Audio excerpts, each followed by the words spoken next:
Okay, hey there, Rebus Forever here. First, you might be asking yourself, why is everything so blurry?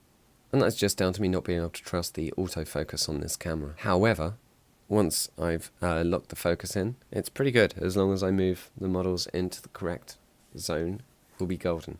In the Conquest magazine, and in quite a lot of Games Workshop stuff at the moment, they're pushing Death Guard pretty hard, and sort of Nurgle forces.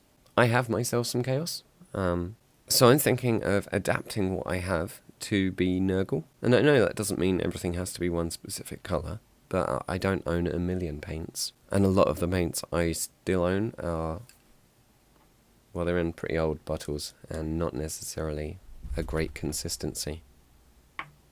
So yeah, in accordance with Conquest magazine, so far you've got this level of painting. I mean, you know, I can see that I've gone over it. It could be tidier, and I will tidy up, and that's fine. That's the thing that people do. We will fix it like every little bit of it. We will fix it like new. Did anyone else hear anything then? With the intended aim, I assume, ending up with something sort of a bit on par with this.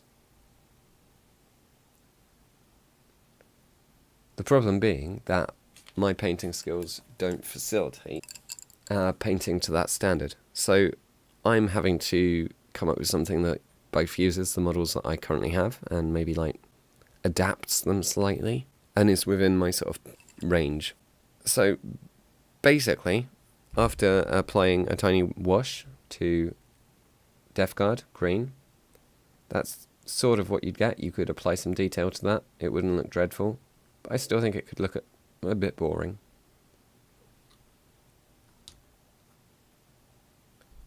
That is my attempt at going along those lines somewhat. So we'll call him option A. This is my attempt to add a tiny bit of colour and sort of allow the Death Guard to show up more by making some of the armoured parts a bit darker. I still think it's pretty drab to look at. It could be better. I mean, as you can see, I've really not spent any time like painting accurately. This is much more about the colours.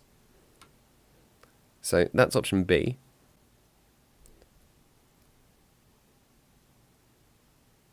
Option C is pushing that a little bit brighter on the shoulders and on the legs, just a little bit more colour.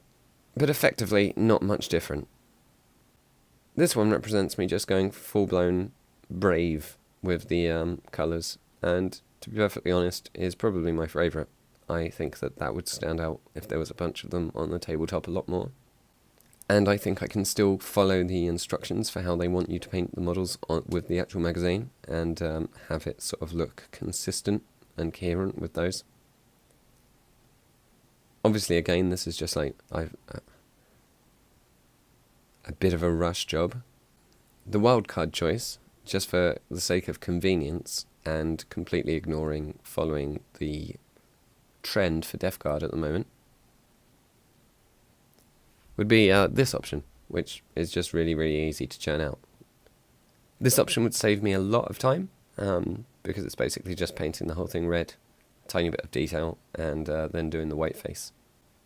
But definitely doesn't look as Nurgle. I'm currently having to tear these ones apart and change them because they all had bolters and pistols, and that's now not an option. So yay for rules changes. Or at least that's what the internet said in the tactics pages, because I don't own any of the codexes yet. But anyway, if you've got any strong opinions about which one is better, as I say, they're not like, you know, finished products. They're very much just like colour charts, if you will. Definitely leaning to more towards the light one.